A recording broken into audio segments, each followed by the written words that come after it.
Здравствуйте! Вы смотрите программу «Актуальное интервью». С 1 июля 2021 года вступили в силу большинство норм федерального закона о государственном контроле, надзоре и муниципальном контроле в Российской Федерации. Какие изменения произошли в законодательстве, связанном с деятельностью контрольных надзорных органов? Что нового введено данным законом? И что необходимо знать предпринимателям для защиты своих прав? Об этом мы поговорим сегодня с нашим гостем, прокурором отдела по надзору за законностью правовых актов и соблюдением прав предпринимателей прокуратуры Якутии Марком Федоровым. Марк Иосифович, здравствуйте. Здравствуйте. Что же нового ввели в законодательстве о госконтроле, что необходимо знать предпринимателям о защите своих прав?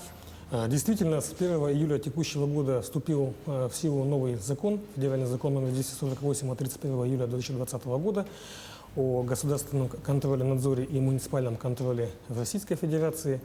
При этом федеральный закон номер 294 продолжает действовать в течение 4 лет. Федеральный закон номер 248 также применяется в отношении практически всех видов контроля, за исключением таких видов контроля, как миграционный контроль, контроль за соблюдением законов в сфере безопасности дорожного движения, лицензионный контроль и так далее. В первую очередь необходимо знать, что действие федерального закона номер 248 также осуществляет свое действие в отношении граждан. То есть объектами контроля является не только деятельность юридических лиц и индивидуальных предпринимателей, но также и в отношении граждан. То есть если владельцем производственного объекта, то есть помещения, земельного участка или здания какого-либо является гражданин, то в отношении него также проводится проверка или иное контрольно-надзорное мероприятие по нормам 248 закона. Тогда давайте разбираться дальше. Какие основания для проведения контрольных или же надзорных мероприятий установлены новым законом? В принципе, принципы проведения контрольных надзорных мероприятий в отношении проверяемых лиц остались те же. То есть, если по 294 закону основаниями для проведения проверок является причинение или угроза причинения вреда жизни и здоровью граждан или окружающей среде или животным, то сейчас же по новому закону основанием для проведения проверок является причинение или угроза причинения вреда охраняемым законом ценностям. То есть таким образом под данное понятие подпадает вся база нормативная, то есть может попасть любое нарушение закона. Вот. А можем ли мы привести сейчас несколько примеров вот таких оснований? Наиболее распространенные нарушения – это у нас в первую очередь нарушение трудового законодательства, нарушение трудовых прав граждан, например, невыплата заработной платы, уклонение от оформления трудовых отношений, также, допустим, загрязнение рек или иных водных объектов вследствие осуществления предпринимательской деятельности предприятия, нарушение требований промышленной безопасности на объектах, на опасных производственных объектах, также получение увечья по причине нарушения требований охраны труда, нарушение требований санитарно-эпидемиологического законодательства, которое повлекло за собой, допустим, нарушение требований благополучия населения и так далее. Вот. Также основанием для проведения проверок остались такие основания, как поручение правительства или президента Российской Федерации, контроль исполнения предписаний и требования прокурора о проведении контрольных надзорных мероприятий. А как вообще происходит та или иная проверка со стороны прокуратуры? Должны ли предприниматели обращаться? Вообще процедура проверок следующая. Допустим, если проводится плановое контрольно-надзорное мероприятие, оно проводится с учетом категорирования рисков. То есть категорирование – это такое разделение юридических проверяемых объектов в зависимости от возможного ущерба, причиненного в результате деятельности юрлица, индивидуального предпринимателя или гражданина.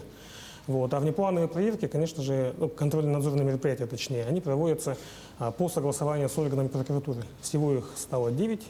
Если ранее по 294 закону проводились только проверки, то по новому закону проверка является одной из форм контрольных надзорных мероприятий.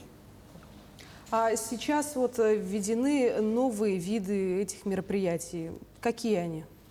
Всего, как я уже сказал, предусмотрено 9 видов контрольных надзорных мероприятий. 2 из них без взаимодействия с проверяемым лицом. 7 контрольных надзорных мероприятий проводится во взаимодействии с проверяемым лицом.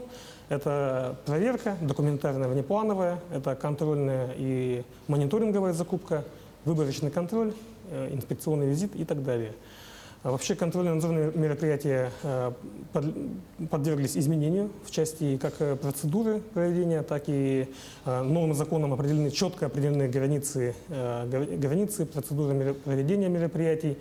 Сокращен срок проведения проверок с 20 рабочих дней до 10 рабочих дней. Также ряд контрольных надзорных мероприятий предусматривает срок 1 день, рабочий день проведения мероприятий. Марк Иосифович, вот вы упомянули 2 вида проведения бесконтактных мероприятий. Как это выглядит? Это дистанционно? Можете ли вы пояснить? Есть наблюдение за соблюдением обязательных требований. Вот, он проводится дистанционно, то есть просто в формате мониторинга. А регламент этих проверок каков? Это полгода, это несколько месяцев? Нет, контрольно-надзорные мероприятия данные проводятся. Если они без взаимодействия, они проводятся по усмотрению контрольного органа сроком 1 день. То есть запрашивается информация какая-либо, проводится мониторинг, анализ деятельности и все. Сейчас взаимодействие между органом контроля и проверяемым лицом осуществляется в цифровом формате. Означает ли это, что теперь инспекторы на место выезжать не будут? И как предприниматель сможет получить уведомление о такой дистанционной проверке? Одним из важнейших принципов нового федерального закона номер 1048 является цифровизация контрольной и надзорной деятельности. Что это означает? Означает то, что с 2024 года вся деятельность контрольно-надзорных органов будет осуществляться в цифровом формате. То есть посредством федеральной информационной системы единый реестр контрольных надзорных мероприятий. Как я уже сказал, все равно проверки будут проводиться и во взаимодействии, то есть с выездом на место. Но, опять же, данные проверки, контрольно-надзорные мероприятия будут проводиться с учетом принципа соразмерности. Если мы говорим о внеплановых проверках, то контрольных надзорных мероприятиях, то важен принцип соразмерности. То есть необходимо контрольному органу предусмотреть, проанализировать информацию о допустимых нарушениях и самое главное, необходимо обосновать невозможность проведения проверки дистанционно. То есть законодатель подошел к таким образом, что необходимо минимизировать взаимодействие контрольных органов и представителей бизнеса. Давайте тогда уточним, в каких случаях органы контроля могут выезжать на место и в отношении каких предприятий можно проводить планово-контрольно-надзорные мероприятия. Плановые контрольно-надзорные мероприятия проводятся с учетом категории риска. Категорирование риска, как я уже сказал, это такое разделение проверяемых лиц с учетом ущерба, возможного ущерба, причиняемого в результате деятельности. То есть категории риска могут быть как чрезвычайно высокий риск, значительный, умеренный и средний риск. Также есть еще и проверяемые лица низкого риска. Плановые контрольно-надзорные мероприятия в отношении проверяемых лиц категории низкого риска не проводятся. Также в зависимости от категории риска установлено ограничение по времени проверок, то есть раз в 2 года, раз в 3 года, в зависимости от категории. Категорирование проверяемых лиц, деятельности проверяемых лиц проводится каждым органом контроля отдельно, согласно их положениям о госконтроле или муниципальном контроле.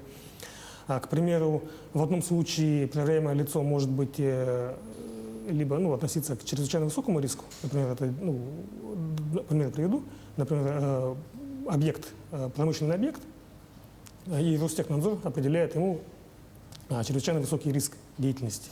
А в другом же случае, допустим, управление Роспотребнадзора определяет деятельность данного же объекта как категория низкого риска. Поэтому все это индивидуально, и в связи с чем проверяемым лицам необходимо тесно взаимодействовать с контрольным органом для точного категорирования деятельности. А как предприниматель может подготовиться к проверке, когда вот, собственно, к нему на руки пришло уведомление о том, что скоро состоится проверка? О плановом контрольно-надзорном мероприятии гражданин и индивидуальный предприниматель уведомляется дистанционно посредством системы госуслуги, а юридическое лицо уведомляется посредством электронной почты с направлением в письменной форме. Вообще, учитывая, что проверяемые лица в основном, где-то процентов 95, не имеют электронной цифровой подписи в настоящее время, в данное время уведомление происходит в письменном виде, как и ранее проводилось, согласно федеральному закону номер 1094. Вот. А как же подготовиться представителю бизнеса? Таким образом, что при получении уведомления о проведении контрольно-надзорного мероприятия поступает также и решение о проведении контрольного надзорного мероприятия юридическому лицу или предпринимателю или гражданину, которое содержит в себе и объект, проверяемый объект, и предмет проверки, также перечень нормативных правовых актов, соблюдение которых будет проверяться. Вот таким образом, проверяемое лицо может заблаговременно, изучив решение, может подготовиться к проверке. Также в решении о проведении контрольно-надзорного мероприятия указывается перечень документов, которые подлежат истребованию у проверяемого лица. Вот, и согласно данному перечню он может тоже подготовиться. Также проверяемое лицо и вообще любой гражданин может посмотреть перечень контрольных надзорных мероприятий в системе Единый реестр контрольных надзорных мероприятий. Это открытый источник, который создан на базе Единого реестра проверок. Данный Единый реестр, он содержит в себе перечень проверок, которые проводились ранее, там, допустим, в 2015-2018 годах, да, в отношении данного лица, и которые будут проводиться. Вот. Стоит также отметить один важный момент, что любое контрольно-надзорное мероприятие проводится с июля этого года только после внесения сведений о проверке в Едином реестре контрольно-надзорных мероприятий. То есть в случае, если контрольный орган вышел на проверку, допустим, в отношении представителя бизнеса, а сведения о проверке не внесены в систему, единую информационную систему, Единый реестр контрольно-надзорных мероприятий, то в таком случае результаты проверок будут признаны недействительными. Что делать, если предприниматель не согласен с принятым решением и выводами органа контроля?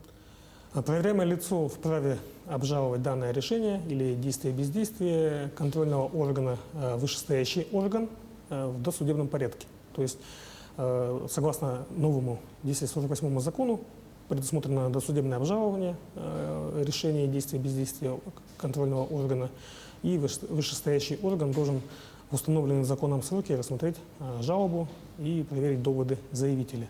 Также проверяемое лицо может обратиться в органы прокуратуры либо в суд. И, наконец, предусмотрена ли новым законом профилактика нарушения обязательных требований?